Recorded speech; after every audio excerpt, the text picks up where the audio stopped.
and how other people communicate and what other people do, and have a healthy respect for that, and not see you can't tell people what to feel, but to try not to feel a sense of hierarchy that one thing is working better than another. But I don't divide myself from the audience. I don't divide myself from the public. To me, that's ridiculous. That said, there are way too many arenas of privilege that are real, that exert power in subtle ways and overt ways that are really destructive. And that is a difference that you can mark and you can identify. But there's a lot of fluidity between groups, that people move in and out of one group or another, a privileged group or another, of being part of the problem and potentially part of the solution, like the evil fan. I sort of think that they're sort of weaving these different questions from our point of view, or from my point of view, is the power of seduction and the ability to get people to really engage in a kind of active listening. And I think there is an extreme kind of pleasure when the primary audience is there and at the opening and there's an engagement. But in the end, it's not about preaching to the choir. It's about trying to move a kind of critical policy positioning. So for endurance, one of the highlights on that side of the equation was when there was a brown bag lunch at City Hall, and a range of policy experts were coming together to sort of listen, engage, and begin to think about what can happen and move. And so I think there are oftentimes these moments of transition where work starts to move into a different arena, and what a pleasure when that happens. But I'll pass the mic. We're propagandists, so we want to make an effect on the immediate audience, like who doesn't, but really that's not our goal. Talking to the private and the privileged and trying to get them to see that they're doing something wrong is not our goal. We don't really think it's possible. Like, we impersonated the CEO of Dow, took responsibility for Bhopal, and the stock market punished him. So, even under the ideal condition in which we would have such an effect on somebody where they would really do that, they wouldn't be able to. So we have no hope that pushing a corporation or pushing, enlightening privileged, people with tremendous power, we have no hope that that can make a real dent.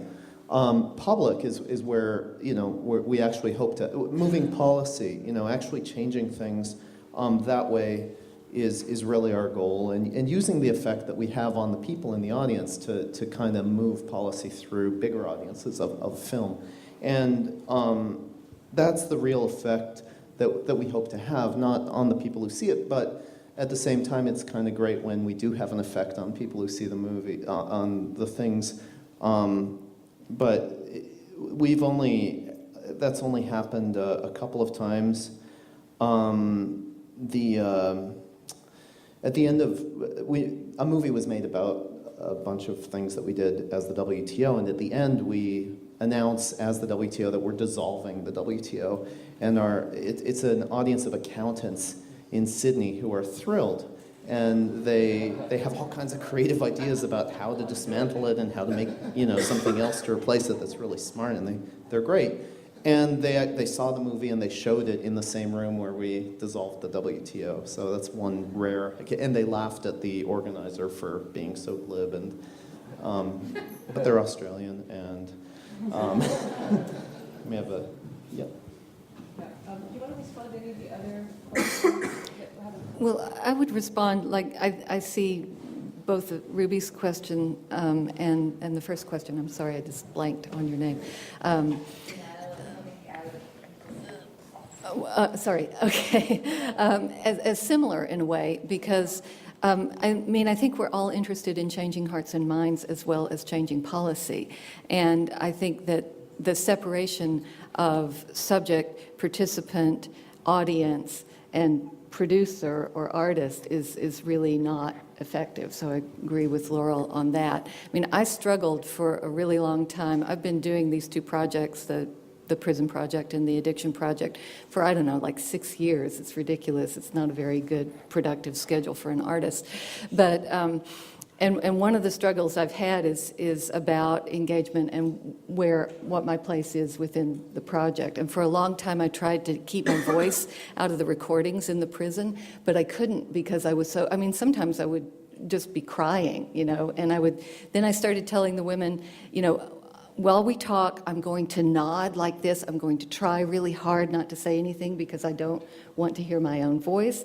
And over the years, I finally realized that my voice is part of the project and that they're participants, but they're also audience. And their community is part of the community. And one of the most effective things related to changing hearts and minds and changing policy is changing their own perceptions of themselves. And so I've written about this in a little essay, and it's called The Aesthetics of Dignity. So it's kind of about achieving a status of personhood within the process of interlocution in the project.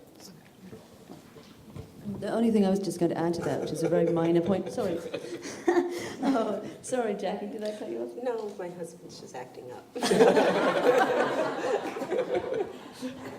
So I was just going to talk about the circuit that actually it's a less discrete one-way circuit these days because you have YouTube and the internet, any web-based kind of projects that have the potential for other people to start kind of adding or reacting into them. So like even putting the rants online and then having people react to those rants, it starts being this circuit that's no longer quite such a kind of clean us and them kind of possibility.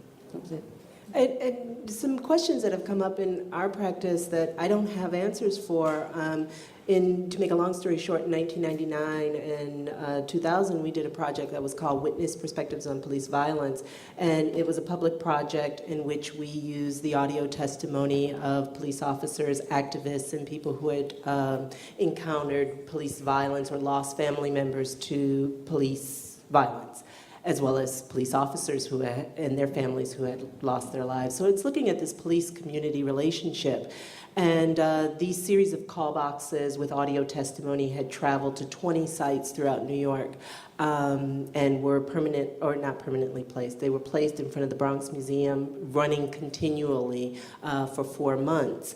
In 2001, 9/11 happened, almost a month to which, later than these call boxes were installed. And the question came up for Brad and I, what happens when your audience changes to the point where is it appropriate to ask these questions? Is it appropriate to look at the community-police relationship when that relationship has dramatically altered in the aftermath of 9/11 a year later? I'm not sure if I like the word appropriate. Whether it's successful, able, possible. I mean, can you ask this question? I mean, when the focus has shifted so dramatically, do you trot out this question again? Right. And I think now, because I'll give a shout out to Matthew McGinnis, who's co-teaching a course here, and was really instrumental on this project. But we had just presented it to the students here in Santa Cruz recently, and now what is our responsibility and to these very stories? How does, if you're doing work that's very temporal and that's sort of connecting into a particular moment in time, what happens a decade later or 2 decades later? How does that work? How will we manage to move this work into a kind of more public archive process in which the residents, even though the particulars of those stories may have ceded to more recent stories, how do you maintain a kind of active place for that? Does that make sense? Anyway. I notice, I'd like to propose something that may reverse things a bit. When we do a work, the audience will find us. When the audience finds us, they become co-creators with us. In that process, then the thing radiates outward. Of course, our work